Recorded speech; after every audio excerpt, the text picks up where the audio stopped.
Itu menyakitkan. Pria itu berteriak kesakitan. Meskipun dia adalah seorang hooligan, dia tidak berani menyerang orang asing secara acak di ibu kota. Dia tidak menyangka akan bertemu pria yang tampak biasa ini, yang berani memukuli orang tanpa ragu. Menurutnya, pria seperti itu hanyalah anak nakal yang belum dewasa yang belum pernah menderita sebelumnya dan tidak tahu seberapa serius pelanggaran yang telah dia lakukan. Pria itu menunjuk Jordan dan berteriak, "Nak, kamu sudah selesai. Aku akan membuatmu bangkrut dan dipenjara selama setengah tahun." Dengan itu, pria itu mengangkat teleponnya untuk memanggil polisi. Jordan tetap tenang dan tenang. Ada kamera pengintai dan pejalan kaki yang menyaksikan kejadian itu. Jordan tidak bisa bersembunyi bahkan jika dia mau. Namun, Jordan tidak perlu bersembunyi. Dia juga tidak perlu takut apapun. Ini karena dia bukan hanya anggota dari 8 keluarga besar, tetapi dia juga didukung oleh tim operasi hitam ibu kota. Dia hanya perlu memberitahu tim operasi hitam. Tidak perlu khawatir tentang masalah kecil seperti itu. Pergi ke penjara, bayar kompensasi, tidak mungkin. Jangan panggil polisi. Pria bertato itu menghentikan temannya untuk menelepon polisi. Terlalu memalukan untuk memanggil polisi. Apakah kami sampai pada titik mengemis biaya medis karena dipukuli? Petik 2. Nak, kamu cukup kejam. Anda juga harus menjadi seniman bela diri. Sangat bagus. Karena kamu menyerang lebih dulu, masuk akal bagiku untuk meminta teman petarung kita datang dan menghajarmu. Pria di sampingnya juga senang. Betul sekali. Teman kita Leon bisa membunuh banteng dengan satu pukulan sekarang. Dia sangat kuat. Dia pasti bisa mengalahkan anak sombong ini sampai mati. Pria bertato itu memandang Jordan dengan jijik. Nak, sebaiknya kamu tidak pergi. Tunggu di sini. Saya akan menelepon teman saya. Jangan khawatir. Ketika saatnya tiba, kami tidak akan berkomplot untuk menggertak Anda. Leon akan melawanmu 1 lawan 1. Dia akan memukulmu sampai kamu berlutut dan memanggilnya ayah. Dengan itu, mereka berdua terhuyung-huyung pergi. Jordan terdiam. Hooligan muda saat ini tidak terlalu mampu. Setelah kalah berkelahi, mereka masih suka membuat pidato arogan. Dengan status Jordan saat ini, dia tidak bisa diganggu dengan anak-anak seperti itu. Jika dia ingin berurusan dengan mereka, dia mungkin akan menghancurkan seluruh keluarga mereka. Kedua orang ini mungkin menemukan lebih banyak pria untuk datang nanti. Ayo ganti hotel dan jangan tinggal di sini, usul Jordan kepada Lota. Lota tersenyum dan mengangguk. Tentu. Jordan melihat peta dan berkata, kalau begitu ayo kita naik taksi ke hotel lain. Lota berkata, jangan naik taksi. Saya tidak suka mobil, aku lelah dengan mereka. Saya ingin mencoba sepeda bersama di sini. Oke. Itu adalah malam yang berangin jadi ide yang bagus untuk mengendarai sepeda dan menikmati pemandangan. Lota memilih untuk mencoba skuter listrik bersama yang baru. Keduanya mengendarai skuter listrik mereka, saling berlomba sepanjang jalan. Mereka segera tiba di pintu masuk sebuah hotel. Jordan, lihat, ada hotel di sini. Namanya Hotel Sarang Cinta. Wow, didekorasi dengan indah dan desain pintunya sangat bagus. Saya suka di sini. Jordan melihat, ini memang hotel, tapi itu adalah hotel cinta. Ini adalah hotel bertema pasangan. Kamar di dalam dirancang untuk pasangan. Lota sepertinya tidak mengerti. Tidak bisakah aku tinggal di sini kalau begitu? Ya, tentu saja. Jordan tidak mengatakan apa-apa lagi. Karena Lota menyukai tempat ini, dia bisa tinggal di sini. Tepat ketika mereka berdua mencapai pintu masuk, seorang pria muncul. Jordan mengira itu adalah hooligan lain yang menyebabkan masalah, tapi kali ini dia salah. Itu adalah seorang penjual. Tampan, cantik, sebelum Anda check-in ke hotel cinta ini, saya pikir Anda pasti akan membutuhkan ini. Pil kontrasepsi pria, hanya $19.90 per kotak. Dengan ini, kamu bisa melakukan apapun yang kamu mau dengan pacarmu. Pria itu sangat bertele-tele. Dia adalah seorang penjual yang khas. Jordan merasa canggung saat mendengarnya. Bahkan Lota terlihat malu. Jordan dengan cepat menyela, baiklah, baiklah. Kami tidak membutuhkannya. Pil kontrasepsi pria semacam ini telah ditemukan oleh 8 keluarga sejak lama. Alasan mengapa itu sangat populer sekarang adalah karena keluarga baru saja memutuskan untuk merilisnya ke publik dalam pertemuan baru-baru ini. Namun, Lota berkata, halo, saya akan membeli sebuah kotak. Ini $20. Anda perlu memberi saya uang receh sebagai gantinya. Petik 2. Lota menyerahkan uang $20 kepada penjual. Jordan tercengang. Kenapa kamu membeli ini? Lot tersenyum. Untuk berjaga-jaga. Jordan terdiam. Untuk jaga-jaga apa? Penjual itu mengambil uang $20 dan menyerahkan sepeser pun kepada Lota, yang sangat senang menerimanya. Uang itu sendiri tidak berarti baginya, tetapi pertukaran biasa ini adalah pengalaman baru baginya dan membuatnya merasa sangat bahagia. Penjual itu membungkuk dan berterima kasih kepada mereka. Aku harap kalian berdua bersenang-senang malam ini. Semua yang terbaik, saudara. Berikan padanya kebaikan. Anda harus memberitahu gadis-gadis Eropa ini betapa kuatnya pria Amerika. Penjual itu berlari ke arah pasangan lain saat dia berbicara. Jordan terdiam. Apa yang sedang terjadi? Lota bertanya kepada Jordan, apa yang dia maksud dengan memberikan barang itu kepadaku? Berikan apa padaku? Jordan sangat malu. Itu berarti menjagamu dengan baik. Lota mengangguk dan mengepalkan tinjunya. Dia berkata, Jordan, malam ini kamu harus memberikannya kepadaku dengan baik. Yordania. Jordan meraih tinjunya. Berhenti main-main. Saya punya 2 istri di ibu kota. Keluarga Howard memiliki mata-mata di mana-mana. Jika mereka melihatku bersamamu, mereka akan mengira aku diam-diam menemukan wanita lain. Dan ini adalah hotel cinta. Aku tidak akan mengikutimu. Lota bertanya kepada Jordan dengan kecewa, apakah kamu akan pulang untuk menemani istrimu? Jordan mengangguk. Lota bertanya, apakah sulit bagimu untuk memiliki 2 istri? Jordan menjawab dengan canggung, tidak apa-apa. Melihat Jordan tampak lesu, Lota buru-buru mengepalkan tinjunya lagi. Jordan, ketika kamu sampai di rumah, kamu harus memberikannya kepada mereka dengan baik. Yordania. Aku benar-benar dikalahkan olehmu. Jordan segera pergi. Dia menugaskan Salvatore untuk menjaga tempat ini dan diam-diam melindungi Lota. Sementara itu, di pintu masuk Hampton Inn, 2 pria yang menggoda Lota muncul lagi. Ada seorang pria yang sangat berotot dengan mereka. Pria ini berbau alkohol. Dia baru saja minum di bar ketika dia diseret ke sini. Di mana dia? Di mana bocah itu? Pria itu bertanya dengan keras. Leon, aku akan bertanya ke meja depan. Pria bertato itu pergi ke meja depan. Resepsionis kebetulan melihat Jordan dan Lota naik skuter listrik bersama. Ayo pergi, mereka pasti belum pergi jauh. Sial, beraninya mereka begitu sombong. Kita harus memberi pelajaran pada anak ini hari ini. Mereka bertiga masih muda dan tidak sabaran. Setelah dipukuli, mereka harus mendapatkan kembali martabat mereka di depan kecantikan yang menakjubkan. Leon berkata, mereka berdua pasti takut kamu akan mendapatkan bala bantuan, jadi mereka pindah ke hotel lain. Gunakan GPS untuk melihat apakah ada hotel di dekat sini. Pria bertato itu membuka GPS di ponselnya. Ada hotel pasangan bernama Love Nest tidak jauh di depan. Itu ke arah yang mereka tempuh. Petik 2. Leon menaruh sebatang rokok di antara bibirnya. Itu harus itu. Ayo pergi. Mereka bertiga pergi ke Love Nest Hotel. Ketika mereka tiba di dekat pintu masuk hotel, mereka menemukan 2 skuter listrik bersama. Leon, lihat, berbagi skuter listrik. Itu pasti milik mereka.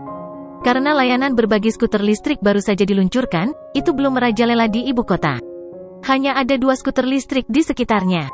Berbeda dengan sepeda bersama yang lebih umum sekarang, orang bisa melihatnya diparkir di mana-mana. Karena itu, mereka bertiga segera menyimpulkan bahwa Jordan dan Lota datang ke sini untuk mendapatkan kamar. Salah satu pria berkata dengan marah, F*CK, setelah anak ini memukuli kami, dia check-in di hotel cinta dengan kecantikan itu. Bagaimana dia bisa memiliki keberuntungan seperti itu? Petik 2. Leon tersenyum. Saya kira kecantikan itu sekarang melolong di ranjang hotel. Ayo pergi dan redam semangat mereka. Saya suka melakukan hal-hal seperti itu, hahaha. Dengan itu, mereka bertiga bergegas ke hotel. Ketika mereka sampai di meja depan, mereka langsung berteriak ke resepsionis, seorang pria dan seorang wanita baru saja check-in. Wanita itu orang Eropa. Di kamar mana mereka menginap? Beritahu kami dengan cepat. Tentu saja, resepsionis tidak dapat mengungkapkan informasinya, tetapi orang-orang itu terlihat sangat bermusuhan. Tepat ketika resepsionis merasa sangat stres, Salvatore masuk. Saya Salvatore, siapa kau pang muda? Apa kau tidak pernah mendengar namaku? Cepat tersesat, atau aku akan melumpuhkan kalian bertiga.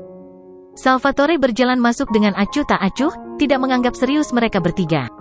Sudah lama bersama Jordan dan mengalami berbagai macam masalah.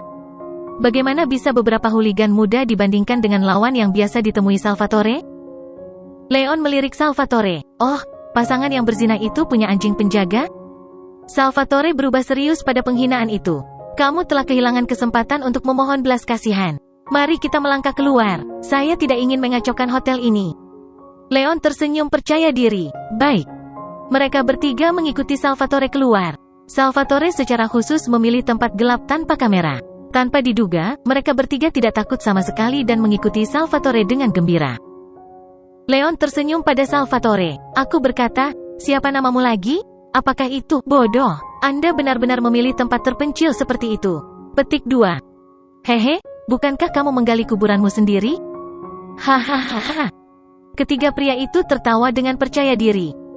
Salvatore berkata dengan jijik, aku tidak mau repot-repot membuang nafasku pada sekelompok idiot sepertimu. Kawan, ayo cepat singkirkan mereka dan lumpuhkan kaki pria itu. Ya. Dua bawahan bergegas keluar dari belakang Salvatore, menuju ketiga pria itu. Kedua bawahan ini dilatih secara khusus dan tidak masalah bagi mereka untuk melawan banyak lawan sekaligus. Namun, yang mengejutkan Salvatore, Leon sendirian dengan mudah menangani dua petarung top ini. Bang! Bang! Leon meninju salah satu pria, yang langsung jatuh ke tanah. Dia kemudian meninju kaki orang lain, mematahkannya. Apa? Salvatore tercengang. Kekuatan tempur orang ini terlalu menakutkan. Bahkan Dragon tidak akan bisa menyebabkan kerusakan seperti itu dengan satu pukulan. Salvatore akhirnya mengerti mengapa mereka begitu percaya diri. Oh tidak. Salvatore sudah melewati puncak fisiknya. Kekuatan tempurnya jauh lebih rendah daripada dua pria yang baru saja dia kirim. Karena Leon langsung menghabisi keduanya, dia hanya akan mencari kematian jika dia menyerang. Karena itu, Salvatore segera berbalik dan berlari. Mencoba lari, bodoh, jangan pernah bermimpi untuk pergi sampai kamu berlutut di depanku dan memohon belas kasihan 1000 kali. Dengan itu, Leon mengejarnya. Salvatore meminta bantuan melalui walkie-talkie saat dia berlari. Keadaan darurat, saya di Loveness Hotel. Datang dan selamatkan aku. Salvatore berlari secepat yang dia bisa. Dia tahu bahwa begitu dia ditangkap oleh Leon, dia akan lumpuh hanya dengan satu pukulan. Meskipun keluarga Steele memiliki teknologi medis canggih yang dapat dengan mudah mengobatinya, lebih baik tidak menderita. Setelah beberapa menit mengejar, Salvatore hampir kehabisan bensin. Leon berhasil mengejar. Tiba-tiba, sebuah Ferrari melaju dengan kecepatan yang sangat cepat. Mendesis. Dengan gerakan melayang yang indah, ekor mobil menabrak Leon dan membuatnya terbang. Salvatore, masuk. Duduk di kursi pengemudi Ferrari adalah pewaris generasi kedua yang kaya, Harry. Harry. Salvatore tampak seperti dia telah melihat penyelamat utamanya. Dia buru-buru duduk di kursi penumpang. Pada saat ini, Leon sudah bangkit dari tanah dan hendak meninju jendela Ferrari. Pergi sekarang, pukulan bastard itu mengerikan, teriak Salvatore. Harry adalah pengemudi yang ahli. Dia melesat dan menghilang dari pandangan. Setelah berhasil melarikan diri, Harry bertanya, Salvatore, apa yang terjadi? Saya berada di dekatnya ketika saya mendengar panggilan Anda untuk meminta bantuan, saya segera mengemudi. Siapa pria itu barusan? Beraninya dia menyerang anak buah Jordan? Salvatore menjawab, anak itu tidak sederhana. Nona Lotta dalam bahaya sekarang. Aku harus meminta bantuan Dragon? Dengan itu, Salvatore segera memanggil Naga. Naga, sesuatu terjadi. Tuan Jordan meminta saya untuk melindungi Nona Lotta. Tapi beberapa orang datang untuk membuat masalah dan menghabisi semua anak buahku. Tinju orang itu sangat kejam. Saya belum pernah melihat pria yang begitu kuat.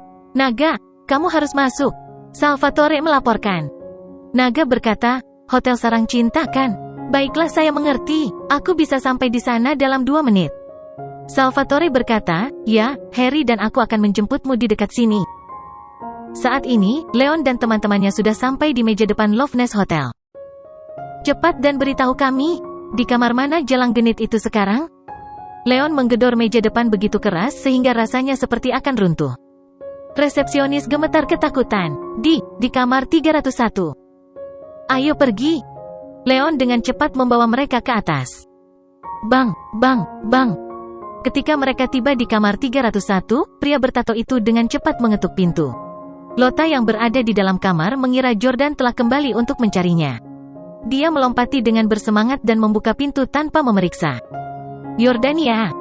Lotta memanggil dengan gembira, tidak menyangka bahwa orang di luar pintu bukanlah Jordan, tetapi pria yang baru saja menggodanya. Leon terkejut dengan penampilan Lotta yang seperti peri. Namun, mereka bertiga mengira Jordan masih ada di kamar, jadi mereka mengabaikan Lotta dan bergegas masuk. Di mana anak itu? Keluar! Namun, setelah berjalan-jalan, mereka menyadari bahwa tidak ada orang lain di ruangan itu. "Mana pacarmu?"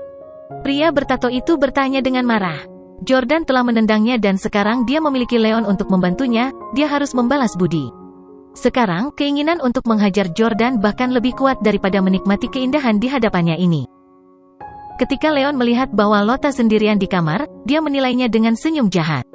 Anjing penjaga anak itu, Salvatore atau semacamnya, pasti memanggilnya. Dia pasti takut aku akan menemukannya dan mengambil kesempatan untuk melarikan diri. Dia menyelinap pergi, meninggalkan pacarnya di belakang. Apakah Anda tahu apa artinya itu? Pria bertato itu mengerti dan tertawa. Leon, anak itu pasti telah meninggalkan pacarnya untuk kita sebagai kompensasi. Leon tertawa. Karena anak itu sangat masuk akal, jangan berdiri di atas upacara. Leon tidak bisa menahan diri lagi dan langsung ingin menyerang Lota.